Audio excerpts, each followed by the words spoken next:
avons une opportunité d'investissement sur Smartsheet? C'est la question à laquelle on va essayer de répondre en se basant sur les états financiers de la compagnie. Je rappelle que ceci représente uniquement mon point de vue et non un conseil d'investissement. Comme d'habitude, je me réserve le droit de me tromper. Donc, ici, on va aller très rapidement. On regarde d'abord quel type de compagnie on a ici. On a à peu près une compagnie en pleine croissance. Donc, compagnie ici d'exerçant dans le secteur ici de la technologie. Donc, segment software ici. Donc, software, quel type de produit on vend ici, la taille du marché, etc. Les mêmes questions. OK?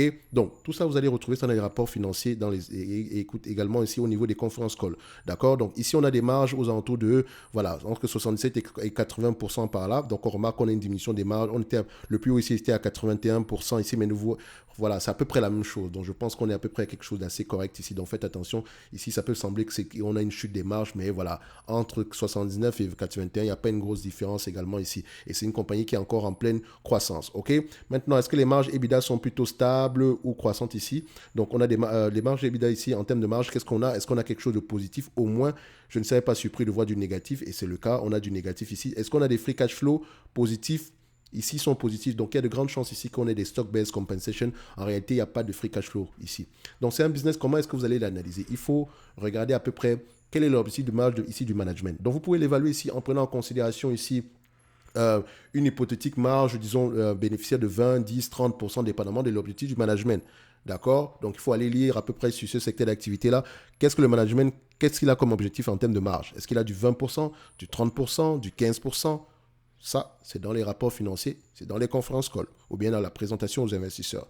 Deuxièmement, vous pouvez l'évaluer ici en prenant en considération la valeur d'entreprise sur le revenu et en comparant à peu près par rapport à ce qui se fait dans ce même secteur d'activité-là. OK, donc vous pouvez retrouver les informations pareilles, par exemple sur Gros Focus. Donc, c'est peut-être quelque chose que vous pouvez aller retrouver là-bas.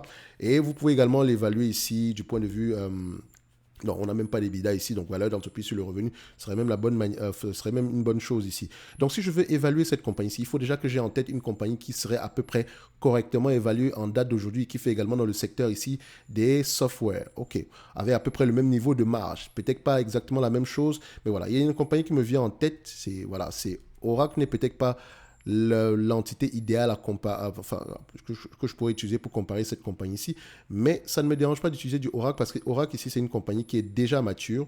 On a des marges à peu près aux 77-78% par là. Donc, on a à peu près des bénéfices nets aux alentours de combien? On a peut-être, voilà, on est aux alentours de 38%. Donc, on peut se dire qu'avec le même niveau de marge ici, on peut atteindre le même niveau de bénéfices nets. OK? Donc, je vais regarder et je sais que du Oracle ici, on est correctement évalué en date d'aujourd'hui. Donc, je cherche à peu près la valeur d'entreprise ici sur je cherche à peu près la valeur d'entreprise, pas la valeur d'entreprise, mais le price to sell. OK? Je vais essayer de retrouver le price to sell ici, premièrement. Price to sales, price to sales. C'est la même chose. Hein. En fait, valeur d'entreprise sur le revenu, c'est juste au niveau du price ici. Price ici, c'est capitalisation boursière ici divisé par le nombre d'actions. Donc, on a juste rajouté plus ou moins la dette ici. Donc, en prenant la valeur d'entreprise sur le revenu, en prenant le price to sell ici, j'ai l'information ici sans prendre en considération la structure de la dette. Et c'est ça que je vais l'utiliser. Parce que toutes les entreprises ici ont des structures de dette ici assez différentes. Donc, je prends ici le price to sell, disons, voilà, 12 derniers mois. On va le faire simple ici. OK. 12 derniers mois, qu'est-ce que ça donne ici? C'est un business assez mature, donc je sais qu'on a tendance à se négocier à des prix qui se rapprochent à peu près de la valeur de la compagnie. On ne peut pas à 4 fois, à 5 fois. Voilà, sur les 10 dernières années, on est à peu près à 4,7 fois les revenus. Sur les 10 dernières années, ouais, sur les 20 dernières années, 4,8 fois. Sur les 3 dernières années, ici, 5 fois. Donc, voilà, soyons gentils, on va mettre 5 fois. Donc, retournons donc sur Smartsheet. OK. Donc, Smartsheet, qu'est-ce que ça va donner donc en termes de valorisation ici? Voilà, au-delà de ça, on a passé à peu près la dette, etc. Donc, avant ça, je peux vous montrer ici la dette nette à combien. On n'a pas de net, on a à peu près du cash net 491 millions ici. Le CAPEX, c'est important. Le CAPEX en fonction du revenu, ici, on a à peu près combien? Ça diminue de plus en plus. Donc, ça dit que pour les revenus supplémentaires ici n'entraînent pas des dépenses en capital ici assez élevées. Donc, on peut avoir un CAPEX très peu élevé ici. Donc, CAPEX, c'est important d'aller regarder ici Capital Expenditure parce que ça vous permet de savoir si l'entreprise a les capacités ici de s'autofinancer même sans rapporter de l'argent. Le CAPEX est de 4 millions, 5 millions par là. Elle a à peu près près de 400 millions en cash.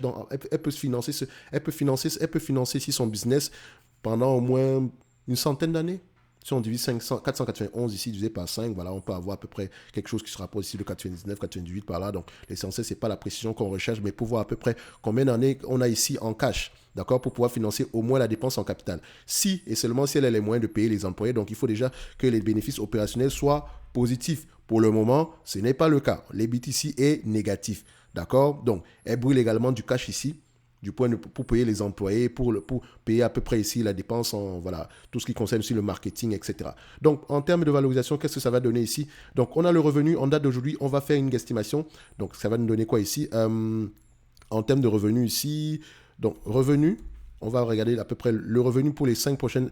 Voilà, vu que c'est une compagnie en pleine croissance, disons à peu près les N plus 3 ici, on s'attend à 1 milliard, 100, 1 milliard 150. Actuellement, on a combien? Actuellement, on a 867, donc peut-être qu'un doublé par là. Donc, on voit ici que ça reste une compagnie en pleine croissance. 1 milliard 150 ici à 5 fois les revenus. D'accord? Ça donne à peu près 5 milliards 750. Divisé par le nombre d'actions en date d'aujourd'hui, s'il n'augmente pas. D'accord?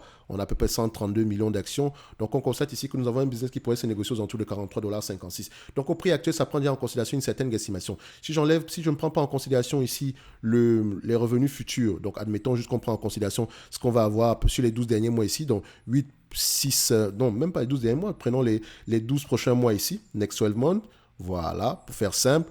On s'attend à peu près à du 1 milliard 40. 1 milliard 40 ici, ça donne à peu près 5 milliards 200. OK?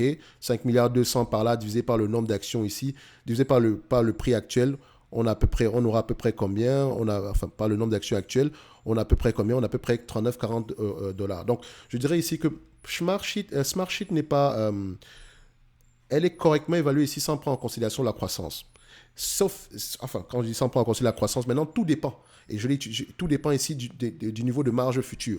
Si elle a pour objectif d'avoir les mêmes marges que Oracle ici, tant mieux. Donc, Oracle a une bonne comparaison. Donc, faites attention ici. OK? Donc, ça peut être intéressant d'aller regarder en profondeur au prix actuel. Cherche l'information par rapport aux marges. C'est ça qui est très important en date d'aujourd'hui. Qu'est-ce que le business ici, les compétiteurs, la taille du marché, etc. OK? Les réponses sont dans les rapports financiers. OK? Donc, on va se donner rendez-vous sur la prochaine vidéo. Donc, je pense qu'en date d'aujourd'hui, pour quelqu'un qui est intéressé sur Smartsheet, ça serait intéressant de commencer à creuser dès aujourd'hui. Donc, c'est une demande ici d'un abonné Top Premium. Je rappelle que le lien vers le service Top Premium est dans la description de la vidéo, ainsi que la Top Newsletter qui est gratuite. Donc, on se donne rendez-vous sur la prochaine. Merci.